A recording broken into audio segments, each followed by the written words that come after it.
cadangan anak tunghiunloin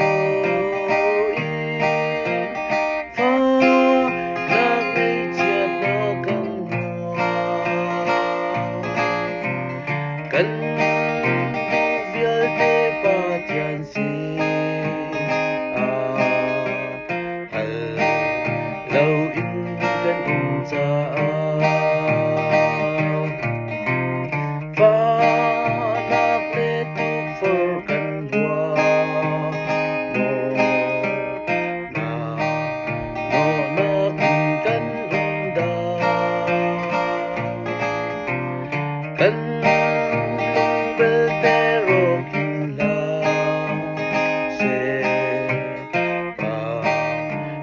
sin atatamu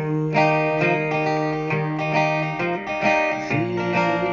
hawa nagaan boy wazay anamu kan ay chat nakazisu